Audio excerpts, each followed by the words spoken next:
Hello students, today we are discuss our chapter number 15, okay? And the name of this chapter is the role of UNO. UNO का क्या role है, ठीक है? तो चलिए start करते हैं. The United Nation has certain aims. United Nation के कुछ aims हैं जो डिफाइन करते हैं उनके रोल को, ठीक है?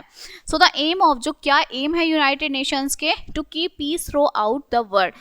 पूरे संसार में शांति रखना, डेवलप करना, फ्रेंडली रिलेशनशिप बिटवीन नेशंस के थ्रू, ठीक है? टू वर्क टुगेदर, एक साथ काम करना, ठीक है, जिससे क्या हो सके, जो लोग रह रहे हैं उनकी मदद हो सके, उनको बेटर लाइफ मिल सके. एंड टू एलिमिनेट पॉवर्टी, गरीबी खत्म हो, diseases and illiteracy in the world, पूरे वर्ल्ड में बीमारियां खत्म हो, गरीबी खत्म हो, इलिटरेसी खत्म हो. टू स्टॉप एनवायरमेंटल डिस्ट्रक्शन, जो वातावरण में डिस्ट्रक्शन हो रहा है वो रुक जाए. एंड टू एनकरेज रेस्पेक्ट, और जो रेस्पेक्ट है वो एनकरेज हो for each other rights and freedom, लोगों के एक दूसरे के फ्रीडम्स के लिए, उनके अधिकारों के लिए. Next is to be a centre for helping nation achieve their aims. जो ये क्या करते हैं यूएनओ, ये सेंटर्स बनाते हैं कि जिससे लोगों की मदद हो, वो अपने गोल्स को अचीव कर सकें. Okay, now the character of the UN has set up 6, जो कैरेक्टर है यूएन का वो क्या करता है, सेटअप करता है 6 मेन स्पेशल एडमिनिस्ट्रेटिव बॉडीज को दैट वर्क टुगेदर, जो एक साथ काम करती हैं अपने एम्स को फुलफिल करने के लिए ऑफ द यूनाइटेड नेशंस के.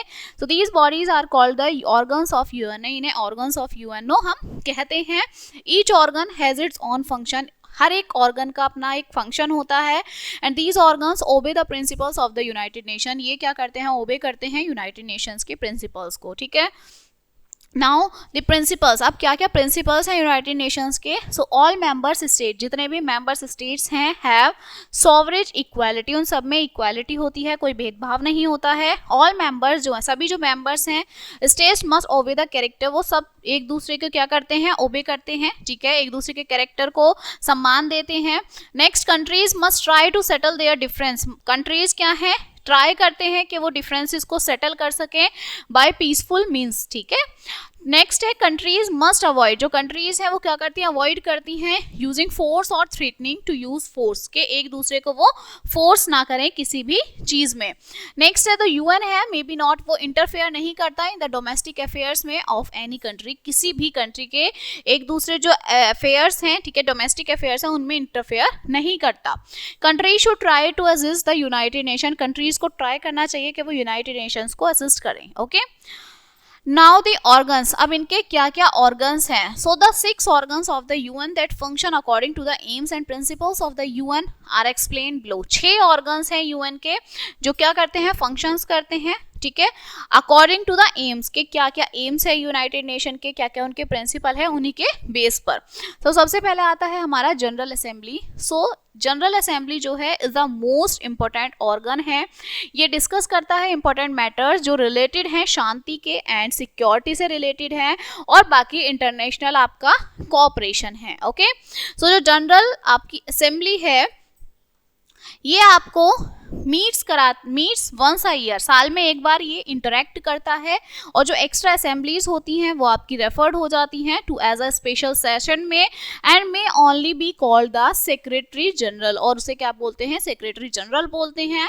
एट द असेंबली मीटिंग के टाइम पर जो आपकी डेलीगेट्स होते हैं फ्रॉम द नेशंस के बीच में, एंड डिस्कस किए जाते हैं, डिबेट किए जाते हैं topic such as how to avoid spread of terrorism, को किस तरह से अवॉइड किया जा सके जो फैल रहा है, ठीक है. आफ्टरवर्ड्स जो डेलीगेट्स वोट हैं in order to pass a resolution, वो पास आउट होते हैं एक दूसरे से रिजोल्यूशन से. ईच मेंबर, जो हर एक मेंबर होता है कंट्री का, अलाउ करता है कि वो सेंड करे 5 डेलीगेट्स, ठीक है, हर एक कंट्री से 5-5 डेलीगेट्स जो हैं वो सेंड किए जाते हैं. However each country has just 1 vote, हर एक कंट्री का एक वोट होता है. And any member nations may also put up its concern before the assembly, हर एक मेंबर जो है वो कंसर्न करता है उस असेंबली में, ठीक है. नेक्स्ट आता है हमारा सिक्योरिटी काउंसिल. अब सिक्योरिटी काउंसिल क्या है, तो सिक्योरिटी काउंसिल एक आपके रिस्पॉन्सिबल फॉर है, ठीक है, रिस्पॉन्सिबिलिटी है for international peace and security के लिए, which is also the most, जो सबसे मोस्ट इंपॉर्टेंट गोल है यूएनओ का. जो सिक्योरिटी काउंसिल है is thus the most powerful and important body of the UNO. UNO की सबसे पावरफुल और सबसे इंपॉर्टेंट बॉडी है, ठीक है. It can be called at any time, इसे किसी भी टाइम हम कॉल कर सकते हैं. इसे क्या कहेंगे हम, डे और night to discuss urgent issue, मतलब कभी भी हम इसे बुला सकते हैं, ठीक है, किसी भी टाइम, दिन हो चाहे रात हो। क्लियर? इट सेंड्स, ये क्या करता है, ये भेजता है, okay, so it sends peace keeping troops को ये भेजता है टू वॉर जोन्स में। एंड करंटली जो आपका यूएन है वो एक पीस कीपिंग फोर्स है कंट्रीज में, जिसमें क्या क्या इंक्लूडेड है, आपकी क्रिप्टस है, ठीक है, इथियोपिया है, लियोनी है, लिबानोन है, पाकिस्तान है और आपका सीरा है, ठीक है। So there are a total of 15 members at the time in the security council. आज के टाइम में 15 मेंबर्स हैं टोटल सिक्योरिटी काउंसिल में। एंड देयर आर 5, और यहाँ पर 5 परमानेंट मेंबर्स हैं, जो यूएसए है, रशियन फेडरेशन है, यूनाइटेड किंगडम है, चाइना है और आपका फ्रांस है। क्लियर? 10 अदर, बाकी के अदर मेंबर्स हैं जो इलेक्ट किए जो होते हैं बाय द जनरल असेंबली के थ्रू। एंड ईच मेंबर, हर एक मेंबर जो है, हैज ओनली 1 वोट, उनके सिर्फ एक ही वोट होता है।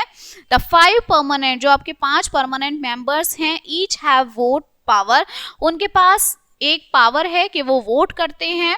And any one of them can block a resolution of the security council, और उनमें से कोई भी क्या कर सकता है, ब्लॉक कर सकता है सिक्योरिटी काउंसिल में, ठीक है।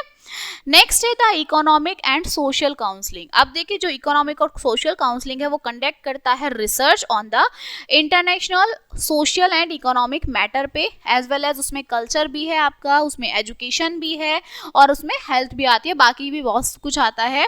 सो जो मेंबर्स हैं इकोनॉमिक और सोशल काउंसलिंग के, वो इलेक्ट किए जाते हैं बाय द जनरल असेंबली के थ्रू, ओके। फोर्थ आता है the international court of justice. So it is also known as the world court, इसे आप कहते हैं, okay. It is located at Hague in the Netherland में ये हग के वहां पर लोकेटेड है। जो इंटरनेशनल कोर्ट है जस्टिस हैज 15 जजेस, वहां पे 15 जज हैं। एंड ये जो जज हैं are from any member country, कोई भी मेंबर कंट्री को बना सकते हैं। दिस कोर्ट सेटल करती है लीगल डिस्प्यूट्स बिटवीन नेशंस के, जो नेशंस के बीच में डिस्प्यूट्स होते हैं, ठीक है भाई, आपकी कुछ भी लड़ाइयाँ हैं या फिर कुछ भी है, वो सब इनको ये सॉल्व करती है। फिफ्थ आता है आपका सेक्रेटरीज। सो ये जो है एक बहुत ही ज़्यादा इंपॉर्टेंट ऑर्गन होता है। द हेड ऑफ द, जो आपका सेक्रेटरीज का हेड है उसको सेक्रेटरी जनरल कहते हैं। He is elected to a 5-year term by the general assembly, ये 5 साल के लिए इलेक्ट किया जाता है। द सेक्रेटरी जनरल, इनकी जो रिस्पॉन्सिबिलिटीज हैं इनमें इंक्लूड मैनेजिंग होती है, कि ये मैनेज करते हैं पर्सनल और रिप्रेजेंट करते हैं ऑर्गेनाइजेशन को before media and in event, media और इवेंट में आने से पहले। Administering peace keeping operations, prepare करते हैं स्टडीज ऑन ह्यूमन राइट्स के लिए, एंड अमंग और बहुत बाकी चीजें भी इनके थ्रू होती हैं, ठीक है। Next is the ट्रस्टशिप counselling. अब ये ट्रस्टशिप काउंसलिंग क्या है? सो जो ट्रस्टशिप काउंसलिंग है is least important UN organ है, सबसे कम इंपॉर्टेंट ऑर्गन है। उसका जो रोल है is to look after colonies by making sure that they are treated properly and fairly. ये देखता है कि सबको एक समान ट्रीट किया जा रहा है, नहीं किया जा रहा, एंड में बिकम इंडिपेंडेंट, और वो इंडिपेंडेंट है नहीं है, सेल्फ गवर्निंग नेशंस है नहीं है, ठीक है। हाउएवर सिंस नाउअडेज, आज के टाइम में great colonial empires no longer exist, वो ज़्यादा समय तक एग्जिस्ट नहीं रहते। And there are no colonies left, कोई भी कॉलोनीज नहीं बची हैं। So there is not much left of this angle, इस ऑर्गन की ज़्यादा ज़रूरत नहीं है, ठीक है।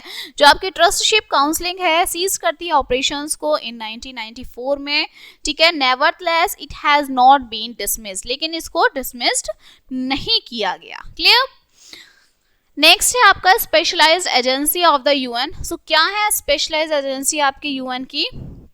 There are some other organisation, इसके अलावा भी ऑर्गेनाइजेशंस हैं यूएन के जिन्हें स्पेशलाइज्ड एजेंसी कहा जाता है। एंड दीज ऑर्गेनाइजेशन ये आपके इंडिपेंडेंट होते हैं and they have their own building, इनकी खुद की बिल्डिंग्स होती हैं। The work of its agencies is to provide useful, ये क्या है आपका यूजफुल सर्विसेज प्रोवाइड कराते हैं, जैसे ह्यूमेरियन एड एंड एड्रेस प्रॉब्लम्स बताते हैं जो वर्ल्ड हेल्थ से रिलेटेड है एंड इंटरनेशनल इंप्रूवमेंट के लिए ज़रूरी है इन वर्किंग कंडीशंस में, ठीक है। इन टोटल पूरी तरीके से देयर आर 40 एजेंसियां हैं that are the part of united nation का जो पार्ट हैं, okay. Next is the food and agriculture organisation, अब आता है हमारा कि फूड और एग्रीकल्चर ऑर्गेनाइजेशन में क्या है, तो जिसे FAO बोलते हैं. सो FAO looks after agriculture matter, agriculture matter को वो देखता है. अब एग्रीकल्चर पर बात आती है, फूड डिस्ट्रीब्यूशन देखता है, एंड प्रोडक्शन देखते हैं, लिविंग कंडीशन देखते हैं. रूरल एरियाज में एक इंपॉर्टेंट स्पेशलाइज एजेंसी है the international monetary fund IMF, जो वर्क करता है टू हेल्प पुअरर कंट्री, जो गरीब कंट्रीज हैं उनकी मदद करता है, उनकी इकोनॉमी को डेवलप करता है. The United nation educational scientific and cultural organisation UNESCO establish हुआ था 1944 में, हैज़ वेरियस टास्क, जिसमें बहुत सारे टास्क थे, विच इंक्लूड, जिसमें आपका क्या इंक्लूड है कि वो गिविंग देता है basic education, promoting culture, increase करता है शेयरिंग ऑफ थॉट्स आइडियाज, ठीक है, स्पॉन्सर करता है ग्रोथ ऑफ साइंटिफिक थॉट्स को, ठीक है. जो world health organisation WHO establish हुआ था 1945 में, जो वर्क करता है इम्प्रूव करने के लिए वर्ल्ड की हेल्थ को स्टैंडर्ड और कंडीशंस में. क्लियर. ये स्ट्राइव्स करता है to eradicate all diseases and ensure करता है that all peoples enjoy good health, कि जो आपकी डिसीजेज हैं, बीमारियां हैं, उनको देखता है और एक अच्छी हेल्थ मिले लोगों को, ये इंश्योर कराता है.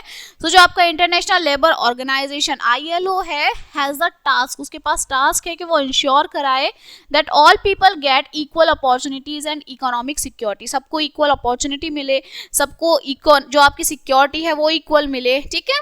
सो जो आपका यूनाइटेड नेशन इंटरनेशनल चिल्ड्रन है, अब एक जो आपका नेक्स्ट आता है ये United nation international children, okay, emergency fund UNICEF, okay, ये भी अब एक नेक्स्ट दूसरे तरीके का फंड है जो एस्टेब्लिश हुआ 1946 में, ठीक है.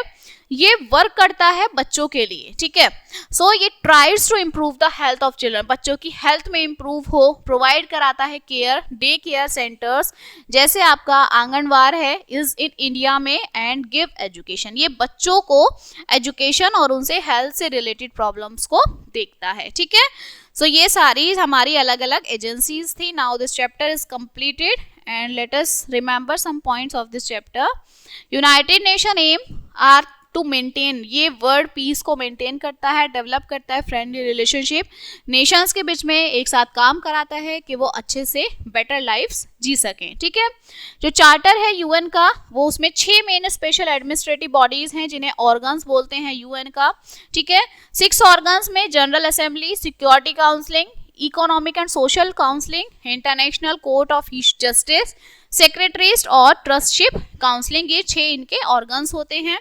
स्पेशलाइज एजेंसी जो है UN की, इसमें इंक्लूड है food and agriculture organisation, international monetary fund, united nation educational scientific and cultural organisation, the world health organisation, the international labour organisation and the United nation international children emergency fund, ठीक है.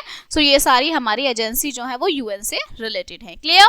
सो this chapter is completed now and we will meet on the next chapter. Thank you.